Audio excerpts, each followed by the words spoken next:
We are not in the clear as of yet, and we must not let our guard down, as we have right now extreme fire behavior. As the fires continue to rage across Los Angeles County, firefighters are entering a critical stage in their nearly week-long battle against the deadly blazes. Increased winds are expected today, which could add fuel to the raging fires and cause explosive fire growth.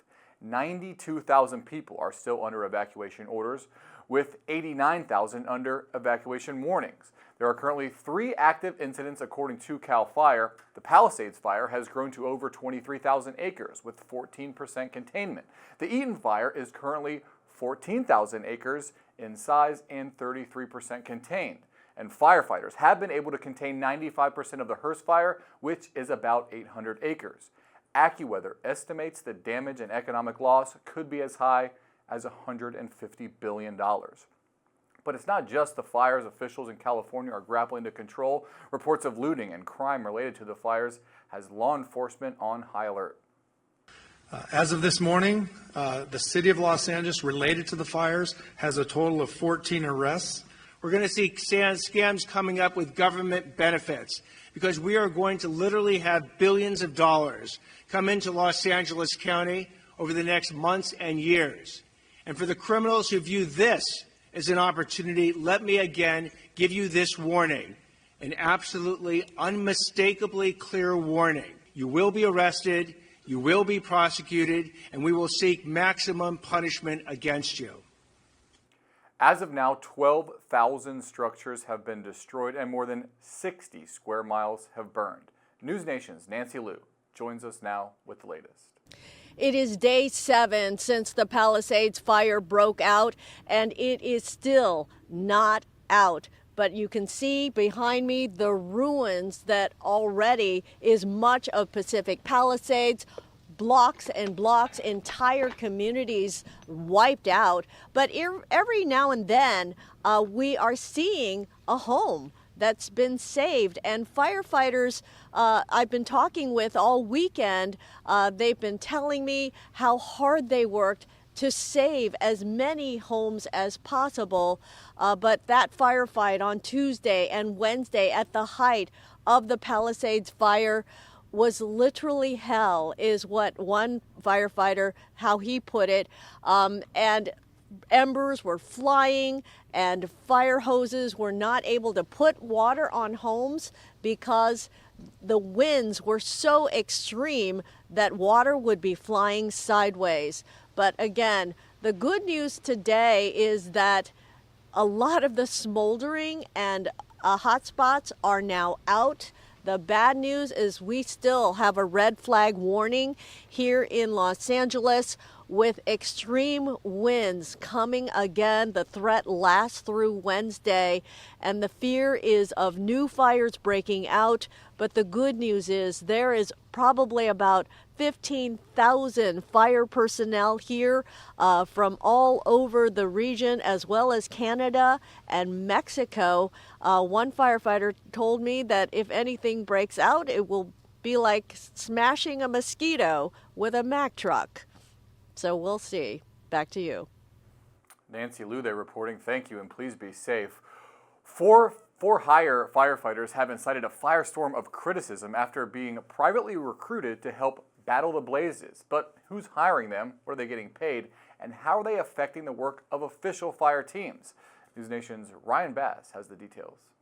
When millionaire real estate investor Keith Wasserman put out a call on social media for someone to connect him with a private firefighting firm, it sent the social media platform X into a complete firestorm. But it's not as uncommon as you'd think, and it's not just celebrities that are hiring these private firefighting teams. In fact, the National Wildfire Suppression Association, which represents more than 300 private firefighting groups, says that just under half of the resources across the country are provided by private fire services. But those for-hire firefighters make up just a small fraction of the non-public firefighters that are out there. And they cost a pretty penny, some charging north of $2,000 per hour. Now, the key thing to note here is they bring their own water and they don't take away from the resources used by public firefighters that are tasked with battling these blazes. They're typically armed with their own hoses, their own fire-blocking gel, and supplies. Now, they may coordinate with public fire departments, but they're generally pretty self-sufficient. We spoke with CAL FIRE, who said these for-hire contractors aren't on the front lines and they don't get in the way of their critical work. Of course, corporations are welcome to hire their own firefighters to protect their facilities, whether it's on a facility property or if it's a series of stands or poles, or if a private homeowner wants to have the insurance company hire them. Of course, we're not going to stop that, but we cannot and will not delegate to private firefighters the operations that we need to have complex coordination with. Private firefighting's actually been around for about half a century, so it's not something new here. And by the way, California passed a law in 2018 to regulate these private firefighting teams to make sure that they operate safely and don't interfere with any public operations. Now, is it just rich people hiring them? Actually, no. 10 to 20% of those that are private firefighting teams are hired by the super wealthy, but they're typically, in majority, are contractors hired by insurance companies to protect their policy holders' homes. And then you've got industrial corporations. So think things like oil, gas, vineyards that hire some of these private teams to come in here and not just safeguard their properties, but also mitigate any fire risk that could pop up. Thank you, Ryan Bass. Again, please stay safe out there. As firefighters in California brace for another round of potentially dangerous high winds, President-elect Trump continuing to condemn response efforts. Over the weekend, Trump calling California politicians incompetent. He's been particularly critical of Governor Gavin Newsom, who he's accused of mismanaging the state's water resources and whose resignation Trump called for last week. Newsom responding over the weekend, calling some of Trump's criticism pure fiction, also saying that he worries Trump will withhold federal disaster aid to California. Joining me to discuss this and more, Julia Manchester, national political reporter here at The Hill. Trump also says that he has gotten along with Newsom in the past, and he seemed to acknowledge there would be some federal role in rebuilding in California. Is Trump going to be able to work with Democrats like Newsom during his administration, or are we going to constantly have this fight combat? Well, I think a lot of that is obviously up to Trump and a lot of these Democratic governors. We've seen these Democratic governors, particularly someone like Newsom, position themselves as sort of being on the front lines in the states against Trump, given that Republicans control both houses of Congress here in Washington. So this could be really the first preview of what to expect, what that relationship could look like. I think it's interesting. We've seen Trump in the past sort of float this idea of threatening to withhold federal aid to California amid wildfires. He did it back in September during a press conference in Los Angeles.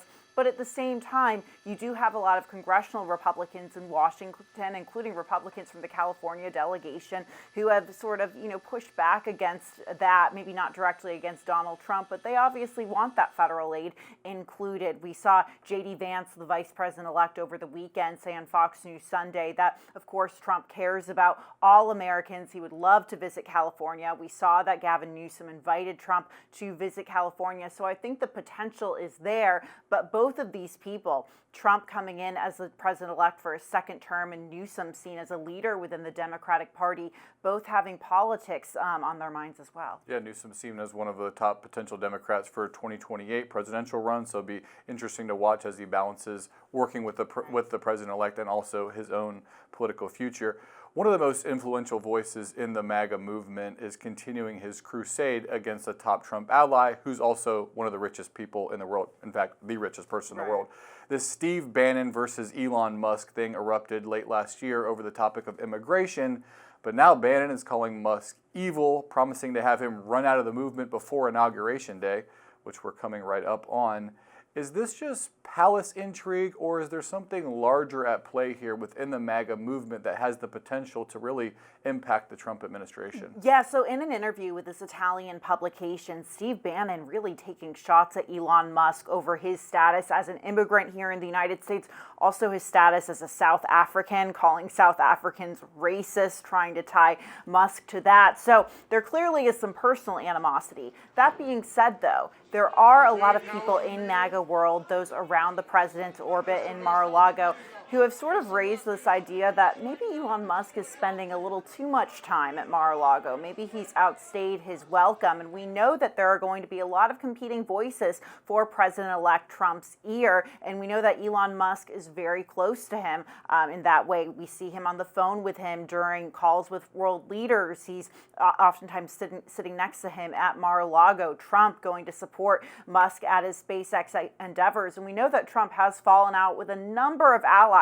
in the past, so it is not outside of the realm of possibilities. So to have someone like Steve Bannon sort of throwing this out there could signal to some of Musk's other potential adversaries within the MAGA world that, maybe there is room to criticize Elon Musk. That being said, though, at this moment, Musk and Trump are very close allies, and Musk is obviously playing a big role and, an unofficial role in many ways, except in his capacity as the head of the Department of Government Efficiency, or co-head, to implement a lot of Trump's agenda. Yeah, Musk was at Mar-a-Lago over the weekend with Trump. Also there, a lot of Republicans coming in to meet with the president and talk about their strategy moving forward. There's been lots of talk of how to pass the Trump agenda, but really not settled yet on a plan to do that. Trump seems to be favoring this all-encompassing, big, beautiful bill that he wants to include a lot of his different priorities.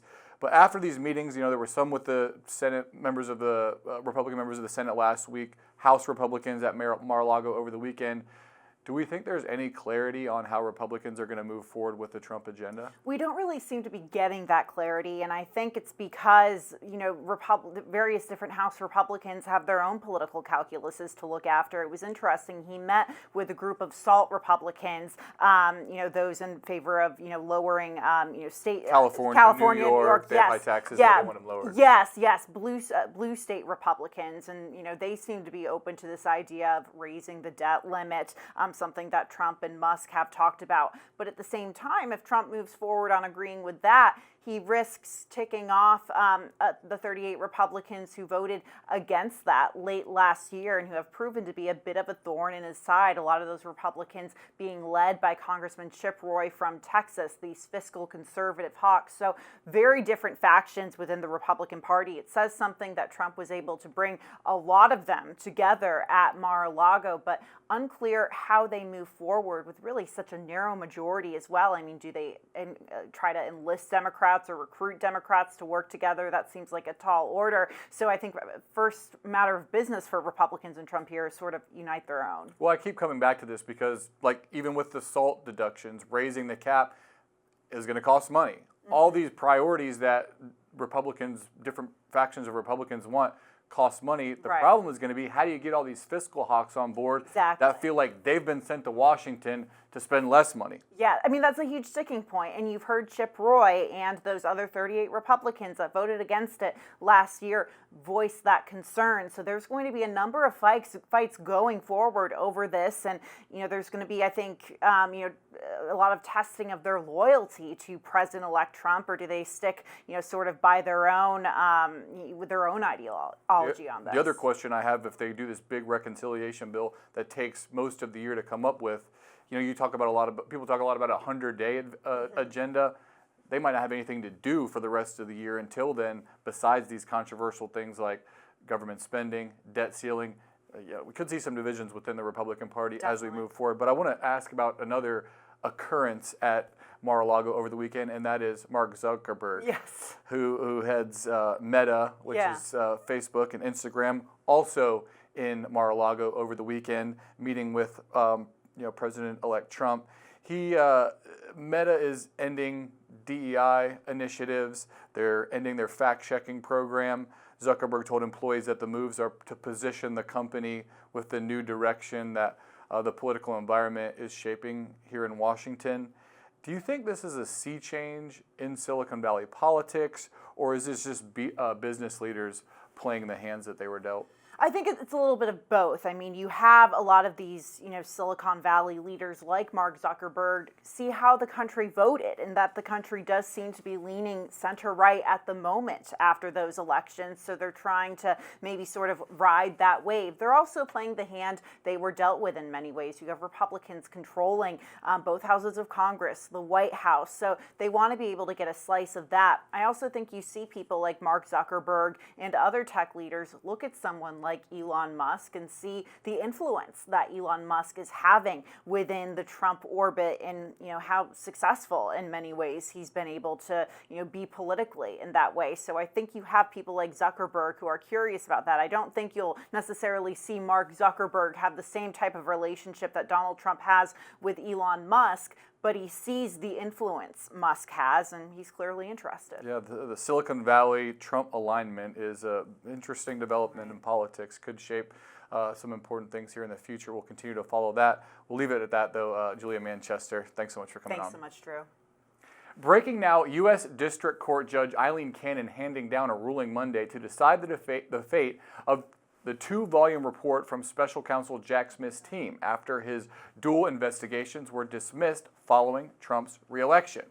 The ruling cleared the way for the first volume of the report to be released. That volume details Smith's investigation into Trump's efforts to overturn the 2020 election. The second volume resulted from Smith's investigation into Trump's handling of classified documents. Cannon's decision ordered that the report stay sealed pending a hearing on Friday. Attorney General Merrick Garland said he planned to keep it sealed due to the ongoing prosecution of other people in the case. Lawmakers on Capitol Hill are set to kick off confirmation hearings this week on some of President-elect Trump's most controversial nominees to fill his cabinet. Attorney General pick Pam Bondi and Kristi Noem, who was tapped to head the Department of Homeland Security, will appear before committees on Wednesday, but tomorrow, Secretary of Defense nominee Pete Hegseth is expected to face intense scrutiny as he appears before the Senate Armed Services Committee. Hegseth has been plagued by accusations of sexual assault, heavy drinking, and financial mismanagement at 2 nonprofits he led. Joining me now is the Hill's staff writer Brett Samuels with a look ahead into this important week on Capitol Hill. Brett, thanks so much for coming on. Hegseth has said these allegations against him are political attacks. Trump is standing by him, but now he faces questions from lawmakers who've had months to dig into Hegseth's record. Who are the key senators to watch during these hearings? Yeah, certainly, he's got to get through this Senate panel hearing before he gets to the full floor. Sort of the one name that everyone will be keeping an eye on, I think, is Senator Joni Ernst. She's the Republican from Iowa who, in December, there was a time when there was thought that maybe Joni Ernst would kind of derail the Hegseth nomination before it even really got going because of her concerns about these misconduct allegations. Joni Ernst, of course, is a veteran herself. She's a sexual assault survivor herself. So obviously these things hit close to home for her. But, she is sort of the person to watch on the panel because if every Democrat votes against Hegseth, then Ernst would essentially, she would have to vote against him to tank his nomination before it even got out of the panel. But if every Republican votes for Hegseth, then he makes it to the full Senate floor. So she is sort of the one to watch, really. And then the Democrats more broadly, I think it's just worth watching what kind of questions they ask, how much of them are about his sort of misconduct allegations versus his plans for leading the Pentagon, and whether any of them ultimately vote to move him out of this committee. Hegseth would lead more than 2 million troops and 800,000 civilian workers. Democrats say they have lots of unanswered questions about his record. Hegseth did meet with Jack Reed, the top Democrat on the Senate Armed Services Committee. Reed said the meeting actually produced more questions than answers, but other Democrats say they have been denied one-on-one meetings with Hegseth. While they won't have any power to actually block Hegseth's confirmation, are Democrats working behind the scenes to sway Republicans against him?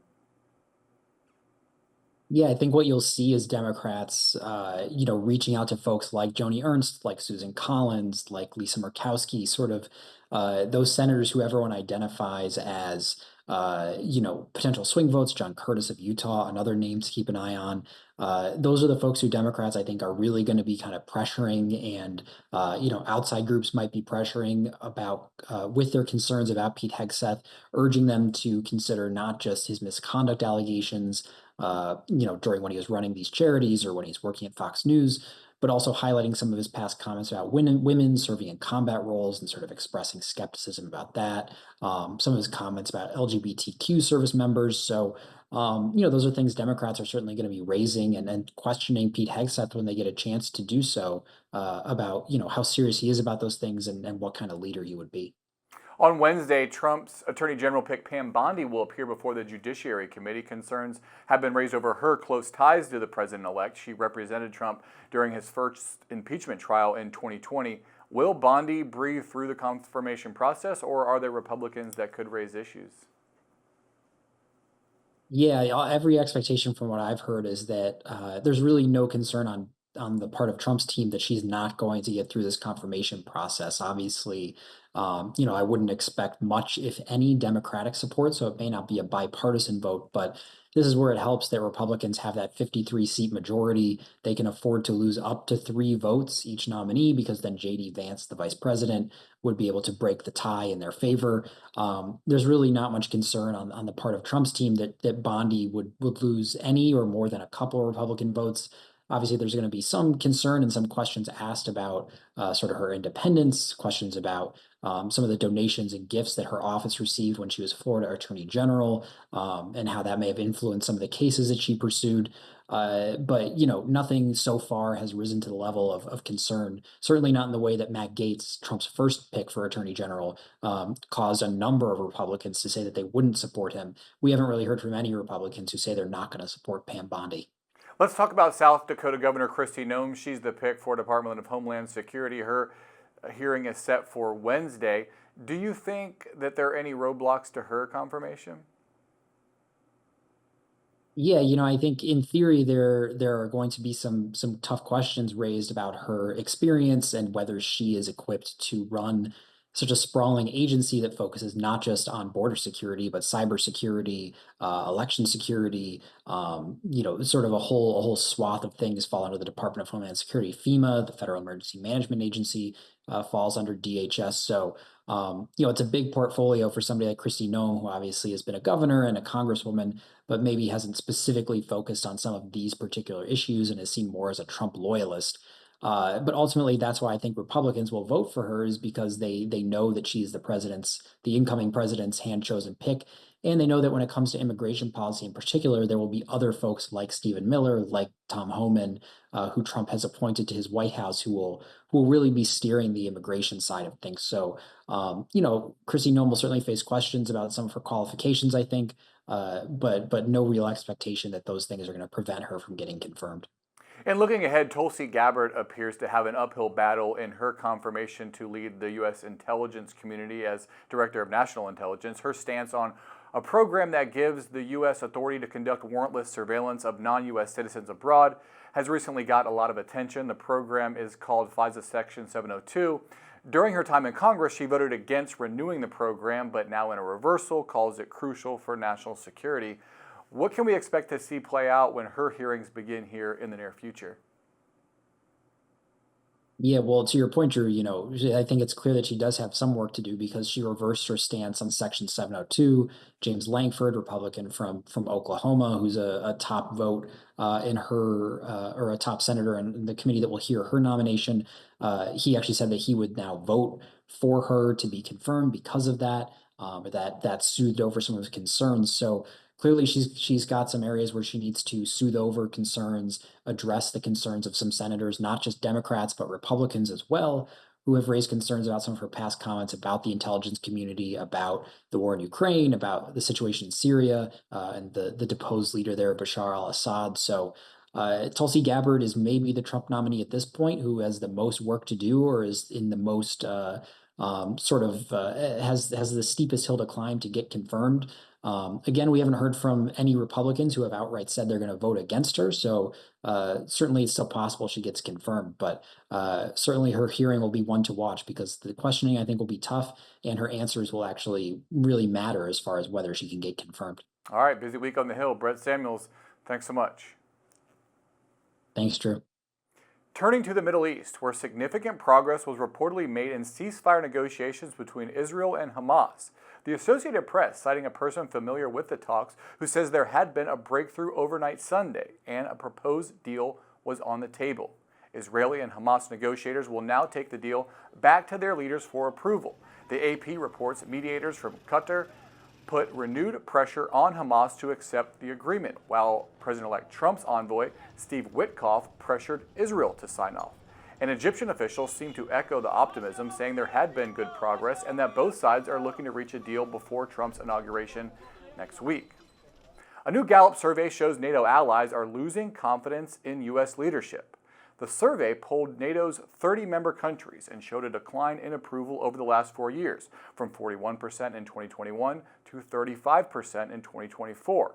However, approval of U.S. leadership in NATO is up compared to President-elect Trump's first term, which hit a 15-year low of 18% approval in 2020. Those numbers are likely due in part to Trump's criticism of NATO during his first term, repeatedly attacking allies for not meeting defense spending requirements.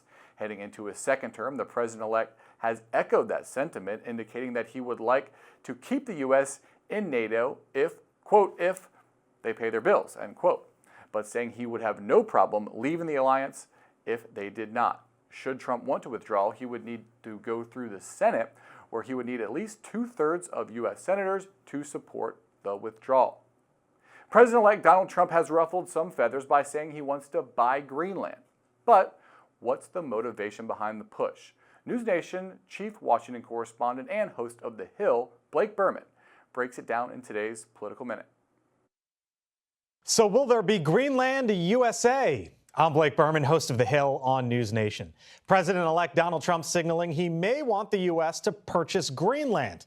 Here are potentially some of the reasons why. Greenland, a territory of the Kingdom of Denmark, has a population of some 58,000, give or take. The island has critical resources, potential oil, gas, and rare earth mineral reserves, which are estimated to be some 1.5 million tons. That's nearly 20% of the world's available reserves.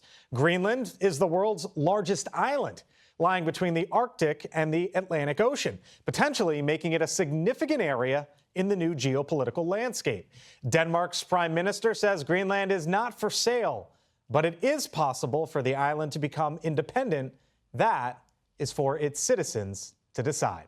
I'm Blake Burman, and this is the NewsNation Political Minute. And you can find more news and analysis from Blake and our colleagues 24/7 on NewsNation. To find NewsNation on your screen, just go to joinnn.com. That's today's Daily Debrief. I'm Drew Petrimoulx. Be sure to like, share, and subscribe to The Hill's YouTube channel. And come back here soon for the intersection between politics and policy.